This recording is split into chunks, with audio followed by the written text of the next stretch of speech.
Stan. Here we are in the loft on a Sunday afternoon. Right, spurred on by a fellow YouTuber and a friend who I've been in contact with the last few years, Landsturm. If you go and check out his channel, various items on there. More recently, it's military channel, mainly. But more recently, he put a quick video of his first album he'd ever bought. And it was Boney M.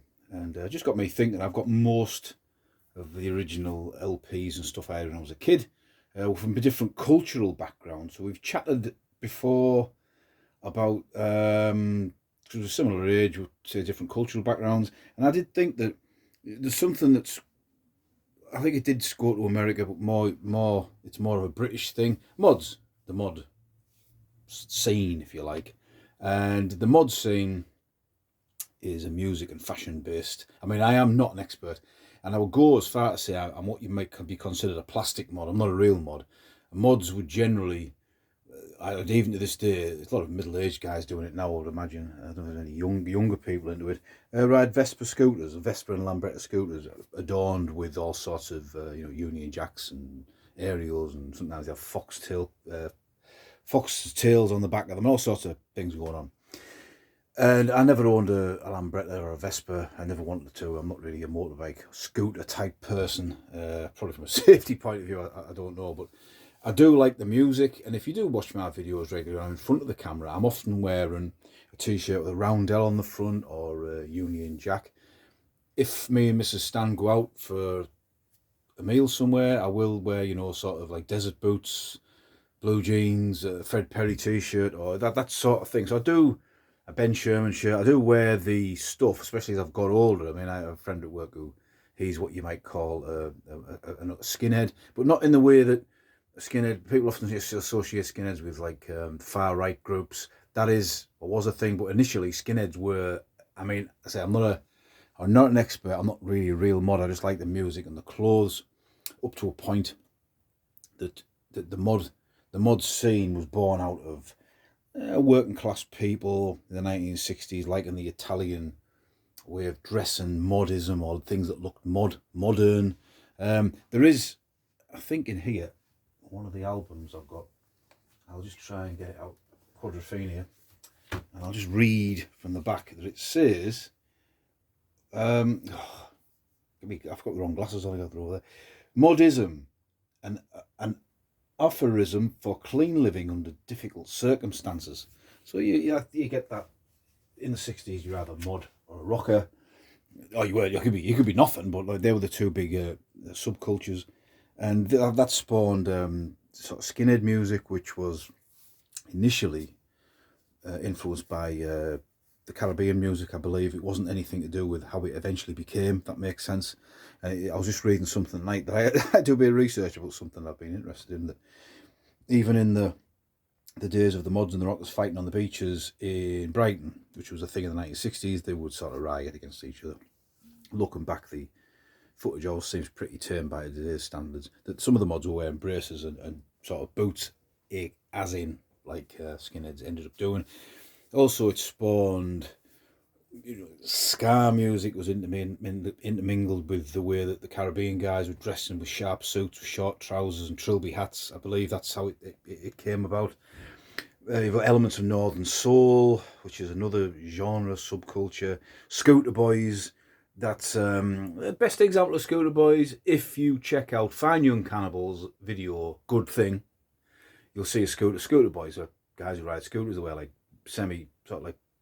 military bomber jackets and stuff. If you go to a lot of vintage car shows nowadays, you may see mods and Scooter Boys hanging about, showing their machines off. I mean, to me, that's the classic image of a mod. There you go.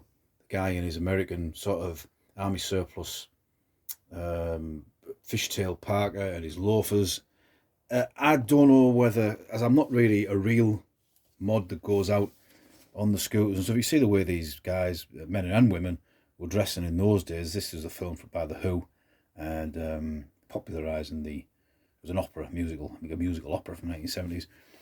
When I've been to like car shows and stuff, and I've seen the fellas, and they generally do seem to be more my age, they're dressed like scooter boys or casual mods, I would say. They do wear the parkers sometimes, but I haven't seen them as much with the ties on. If someone feels free to correct me, but the scooters are usually painted in bright colours.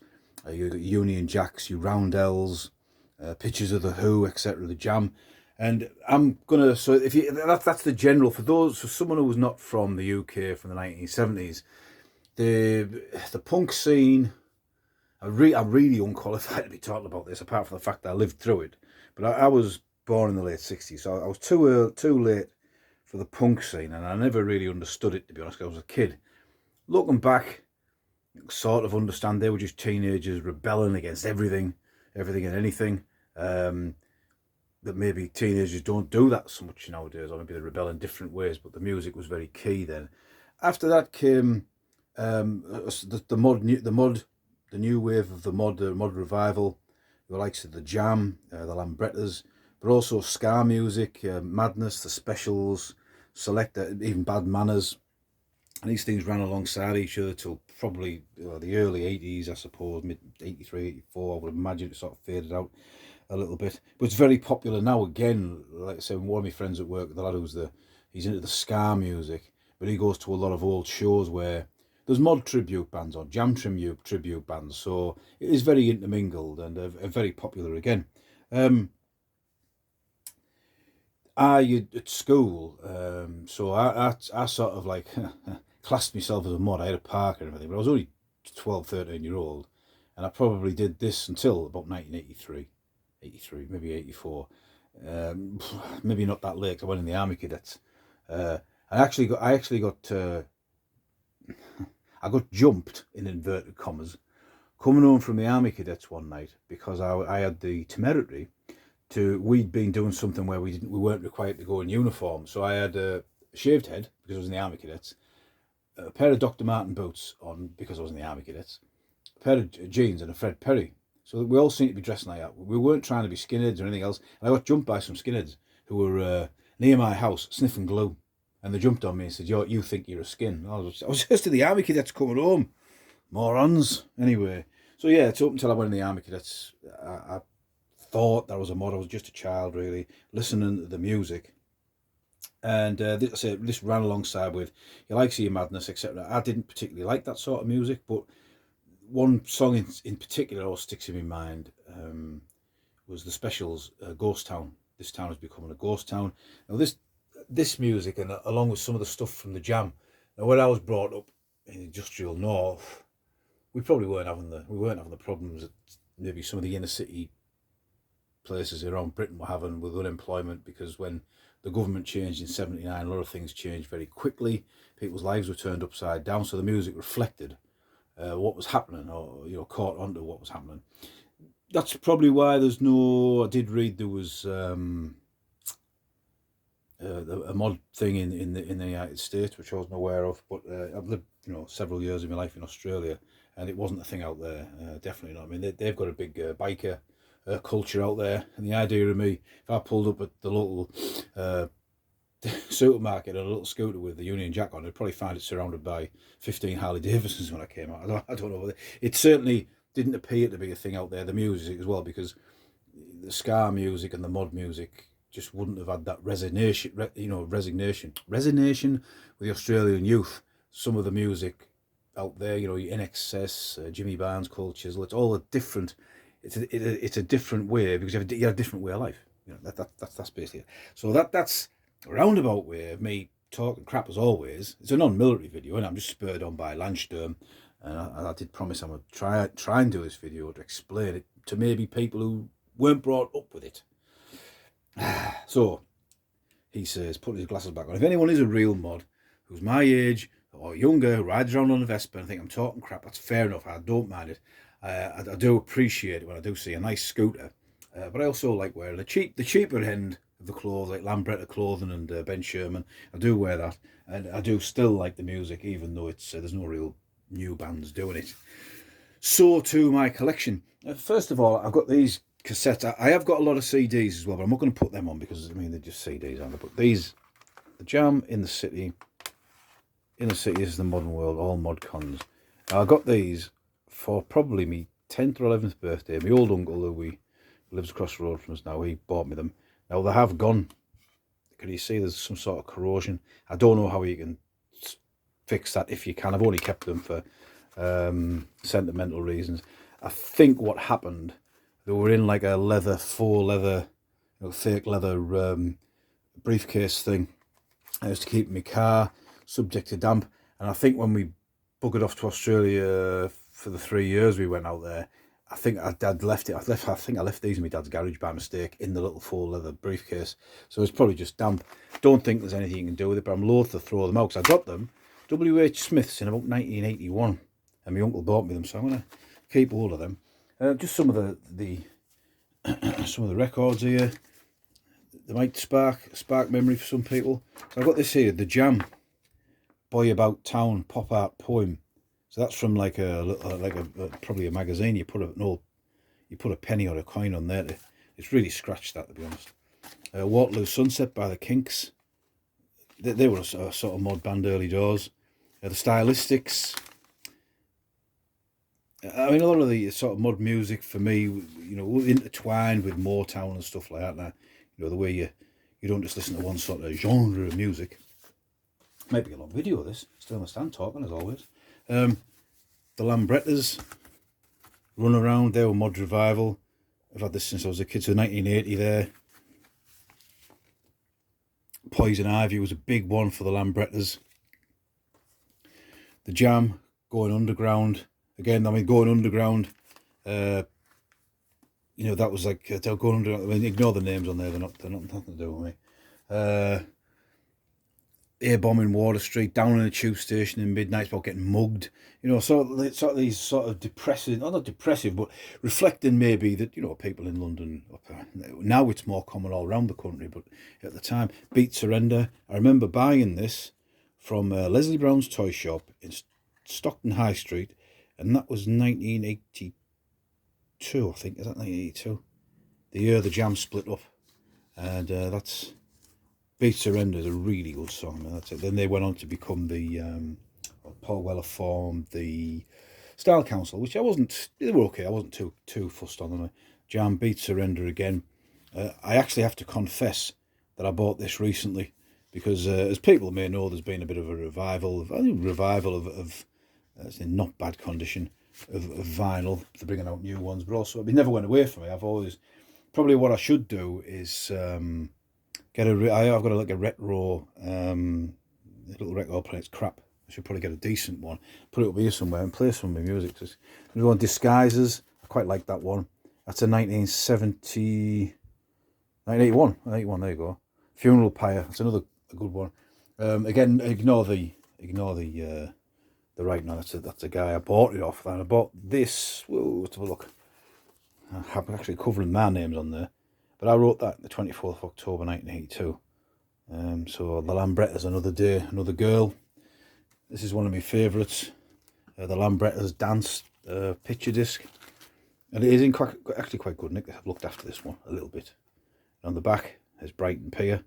Can't You Feel the Beat? The Lambrettas were a good band as well. Looking back on them on YouTube and stuff, you watch the videos, they didn't have that sort of like... really, I mean, the music's good, but they weren't as stylish as maybe... the likes of the Jam were, in my opinion. And again, these Quadrophenia, the Who's rock opera, I suppose you call it.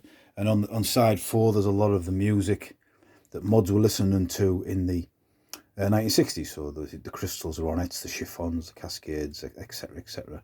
And a lot of the music on there by the Who, really good. And then there's pictures from the film, but I'd like to just come inside the. I think it's on the back side. You see the Who, the symbol on the back there, and the symbolism of mods.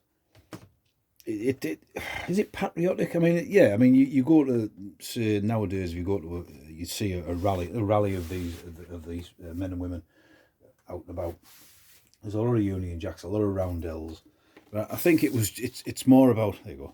I think it's more about like embracing what was sort of around a lot in the 1960s. I don't think it's like nationally. I don't think it's naturally just a patriotic thing. it's just the symbolism of Britain as it was, I suppose. I don't think it matters who or what you are. You know, if you're a mod, you're a mod, and that's it.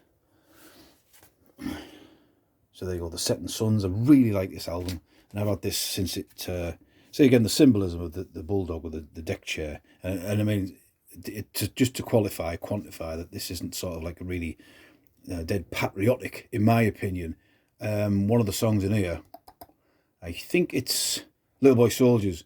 Like Paul Weller sings, you know, we ruled the world, we killed and robbed the effing lot. So it's not as if by waving the Union Jack, a Union flag, it's like a praise of empire, if you get me. It's just the symbolism maybe of the swinging 60s, but also you look at the back here, and there's I'm actually not sure what that medal is. I can't quite see it, but yeah, the symbolism of like the trenches, if you like, because one of the songs in there. Little Boy Soldiers. Yeah, I mean, this is a really, really good album. If sometimes the Jam, my wife cannot stand them. I mean, they're long gone, obviously. Paul Weller's still making music, but my wife really hates it. It's too loud, hurts her ears, etc., etc., etc. Well, it's my music anyway, so that's that. Another one of the Jams here. This is The Modern World. Again, you see the symbolism of the Union flag. And I mean, people have often said, "Oh, the Jam were more like punks, more new wave." Well, maybe that's if that's your opinion. Not to me. I just purely always think they were just. I mean, they might have, their image of themselves may have been a new wave and punk, but in my opinion, they're just purely a new wave mod band. And yeah, pity they didn't go on a bit longer, but that's. All Mod Cons. I have to admit, I just bought this recently as well. You can tell by the price. And you see there, I mean, the All Mod Cons. There's a scooter on the thing, so that if you're in any doubt of where their things lie, if you like. And again, symbolism of, you know, the Union Jack on the Jam. I did have some patches, original patches from the 1980s with the Jam Summer Fun 81. But woof, don't know where they've gone. Like everything else, I suppose. Another one I bought recently. The Jam, Dig the New Breed. And they got this from a record shop, obviously. And it's just not bad one. So, the rest of them I've had since the late 70s, early 80s. The Who.